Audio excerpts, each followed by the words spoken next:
हा बघा किती मऊसूद असा हा उपमा अगदी 5 मिनिटात बनवलेला आहे. वाटतंय का हा उपमा प्रेमिक्सपासून बनवलेला आहे. आणि उपमा प्रेमिक्सपासून अगदी उकळत्या पाण्यात प्रेमिक्स टाकून अगदी 5 मिनिटात हा उपमा तयार, आपला नाश्ता तयार झालेला आहे. नमस्कार, मी रेश्मा लोकरे रेसिपीजमध्ये तुमचं स्वागत. बघा, सकाळच्या काही गडबडीमध्ये किंवा प्रवासात अगदी 5 मिनिटात मऊसूद खमंग असं गरमागरम उपम्याचा नाश्ता मिळाला तर किती बरं वाटतं ना. म्हणूनच आज मी तुमच्यासाठी इन्स्टंट उपमा प्रेमिक्स कसं बनवायचं ते मी आज तुम्हाला दाखवणार आहे. हे प्रेमिक्स तुम्ही एकदा बनवून महिनाभर वापरू शकता. हे महिनाभर फ्रीजच्या बाहेर राहते आणि 2 महिने फ्रीज मध्ये एकदम छान राहते. हे प्रेमिक्स एकदा बनवून ठेवलं की 5 मिनिटात मऊसूदाचा उपमा आपला तयार. चला तर हे इन्स्टंट उपमा प्रेमिक्स कसं बनवायचं त्याची रेसिपी पाहूया. प्रेमिक्स बनवण्यासाठी इथे मी मध्यम आकाराच्या वाटीने 3 वाटी बारीक रवा स्वच्छ निवडून घेतलेला आहे. हा वजनाने 300 ग्रॅम रवा आहे. इथे मी अर्धी वाटी तूप घेतलेला आहे. 4 ते 5 कांदे उभे पातळ कापून उन्हामध्ये हा कांदा मी छान वाळवून घेतलेला आहे. इकडे 15 ते 20 कढीपत्त्याची पानं घेतलेली आहेत. थोडीशी कोथिंबीर घेतलेली आहे, ती देखील अशी उन्हामध्ये वाळवून घेतलेली आहे. इकडे 1 चमचा मोहरी, 1 चमचा जिरं, 1.5 चमचा उडदाची डाळ, 1 वाटी शेंगदाणे घेतलेत. याऐवजी तुम्ही काजू बाकळी देखील वापरू शकता. 7 ते 8 हिरव्या मिरचीचे असे बारीक तुकडे करून घेतलेले आहेत. चवीनुसार मीठ. फोडणीमध्ये घालण्यासाठी अगदी पाव चमचा हिंग घेतलेला आहे. आणि इकडे मी अगदी पाव चमचा सायट्रिक ऍसिड घेतलेला आहे, ज्याला आपण लिंबू सत्व म्हणतो. हे ऑप्शनल आहे, तुम्हाला घालायचं असेल तर घाला, नाही घातलं तरी चालेल. पण हे प्रेमिक्स जर तुम्ही मुलांसाठी, तुमची मुलं हॉस्टेलवर किंवा रूमवर राहत असेल त्यांना देणार असाल तर हे आवर्जून घाला. काय होतं, ह्याच्यामुळं उपम्याला अशी आंबट चव येते. मुलांना तिखट आंबट चव आवडते, त्यामुळं हे घाला. आणि अगदी पाव चमचा घालायचे. आता मी गॅसवरती हा पॅन ठेवलेला आहे. त्याच्यामध्ये अगदी 2 चमचे तूप घालायचे. यापेक्षा जास्त तूप घालू नका. आता या 2 चमचे तुपामध्ये आपण जो बारीक रवा घेतलेला आहे तो आपल्याला भाजून घ्यायचा आहे. आणि रवा एकदम मंद गॅसवर तुम्ही भाजायचा आहे.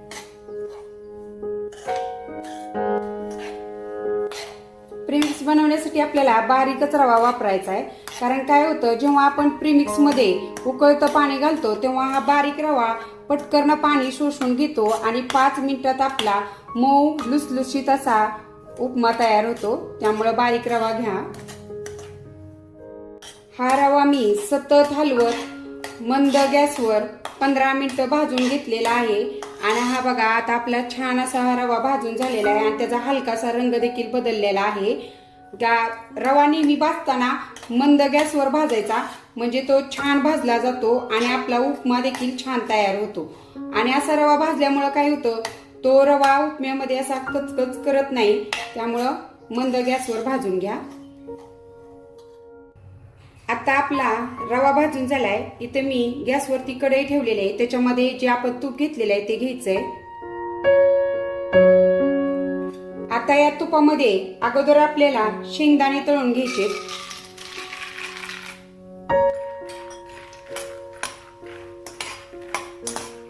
चिवड्यासाठी बघा कसे आपण शेंगदाणे तळून घेतो, तसे इथं आपल्याला शेंगदाणे तळून घ्यायचे.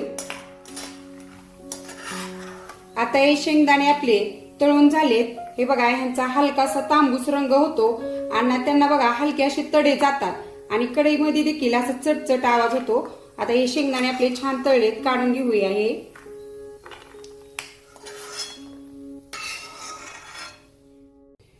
आता शेंगदाणे तळून झाले की त्याच्यामध्ये आपण हा कढीपत्ता चांगला कडक करून घ्यायचा आहे.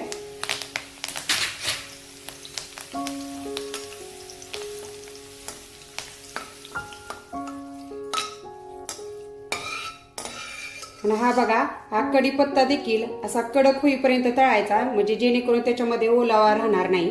आता हा देखील आपण काढून घेऊया.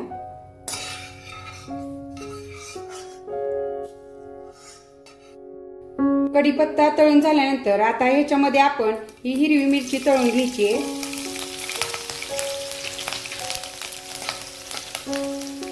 मिरचीचे तुकडे बघा आपल्याला असे पांढरट होईपर्यंत तळून घ्यायचे. आणि तळताना काळजी घ्या, ती मिरची अशी तडतड तडतड उडते. डोळ्यात किंवा जाऊ शकतं किंवा अंगावर देखील येऊ शकतं, त्यामुळे काळजी घ्या मिरची तळताना. आणि इथे आपले हे मिरचीचे तुकडे देखील तळून झालेले आहेत. आणि हे बघा असं अगदी थोडासा हलकासा पांढरट कलर येतो त्याला. आता हे तुकडे देखील काढून घेऊया आपण.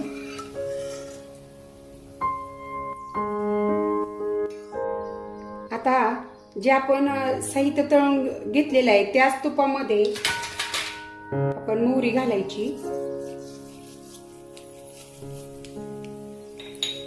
मोहरी छान तडतडून घ्यायची.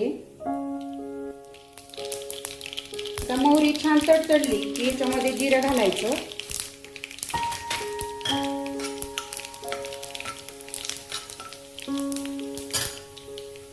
गॅस हा कमीच ठेवायचा मोहरी तडतडल्यानंतर. आणि त्याच्यानंतर ह्याच्यामध्ये जी आपण हे उडदाची डाळ घेतलेली आहे ही घालायची आणि छान लालसर होईपर्यंत तळून घ्यायची. ही म्हणजे फोडणीमध्ये ही उडदाची डाळ जर तुम्ही बाहेरून आणलेली असेल तर त्याला बोरिक पावडर वगैरे लावलेली असते, तर काय करायचं ती डाळ धुवायची आणि फॅन खाली सुकवून घ्यायची. उन्हात वाळवायची गरज नाही, कारण आपण असं फोडणीमध्ये छान कुरकुरीत होईपर्यंत तिला तळून घेतो. आणि बघा मऊसूत उपम्यामध्ये अशी कुरकुरीत डाळ दाताखाली आली ना खूप छान लागतं. आता ही डाळ छान लालसर होईपर्यंत आपण तिला ह्या तुपामध्ये भाजून घेऊया. हे बघा आपली डाळ देखील अशी लालसर झालीये. आता याच्यामध्ये जो आपण वाळून घेतलेला कांदा आहे तो घालायचा. तो देखील छान परतून घ्यायचा. ह्याच्यामध्ये कांदा वाळलेला असल्यामुळं लगेच परतला जातो. अगदी अर्धा मिनिट ह्याला परतायचं, जास्त परतायचं नाही. लगेच ह्याच्यामध्ये ही कोथिंबीर घालायची. कोथिंबीर घातल्यानंतर हिंग, सॉरी माझ्याकडनं अगोदरच हिंग घालायला पाहिजे होता, माझ्याकडं विसरला. तो हिंग देखील ह्या फोडणीमध्ये घालून घ्यायचा. आणि तुम्हाला आवडत असेल तर तुम्ही इथं हळद देखील घालू शकता. आणि ह्याच्यामध्येच आता हा आपण भाजून घेतलेला रवा देखील टाकायचा आहे. आणि छान अशी फोडणी ह्या रव्यामध्ये मिक्स करून घ्यायची. आता ही फोडणी छान या रव्यामध्ये मिक्स झाली आहे. आता ह्याच्यामध्येच आपण जे तळून घेतलेल्या सगळ्या गोष्टी आहेत त्या देखील ह्याच्यामध्ये घालायच्या. आणि ह्याच्यामध्ये मिक्स करून घ्यायच्या. आणि चवीनुसार मीठ घालायचं ह्याच्यामध्ये. जे आपण सायट्रिक ऍसिड घेतलेलं आहे ते देखील ह्याच्यामध्ये घालायचं. आणि छान ह्याच्यामध्ये आता हे मिक्स करून घ्यायचं.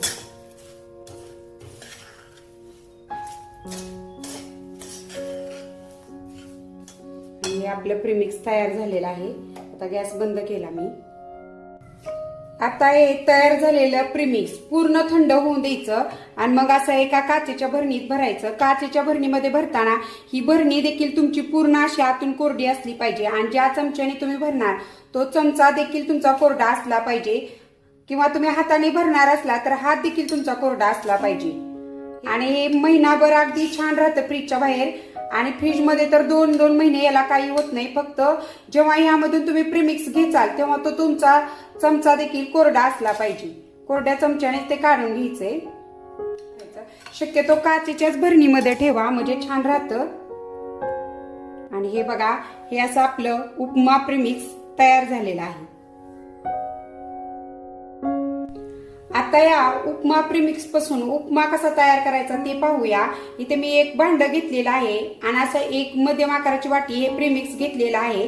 आणि याच वाटीने मी इकडं 1 वाटी पाणी असं गॅसवरती उकळून घेतलेलं आहे. पाणी हे तुमचं उकळलेलं असला पाहिजे. हे पाणी एका भांड्यामध्ये घालायचं आणि ह्याच्यामध्ये अगदी 1 चमचा तूप घालायचं.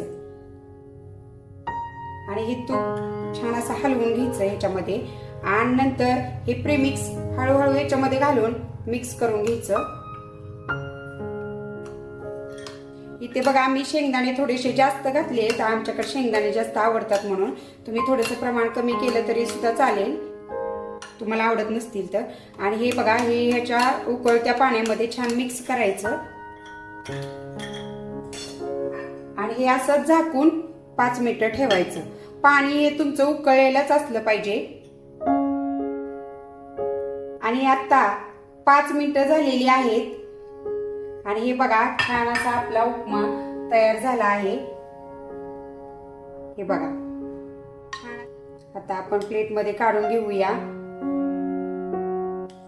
बघा, आपली मुलं बाहेर राहतात, मग त्यांना फक्त 2च वेळेचं जेवण असतं. मग त्यांना मध्ये भूक लागते किंवा सकाळी भूक लागते, तेव्हा ते हे प्रीमिक्स तुम्ही त्यांना बनवून देऊ शकता. खूप छान असा चवीला हा उपमा तयार होतो. हा इन्स्टंट प्रीमिक्स पासून बनवलेला उपमा आहे.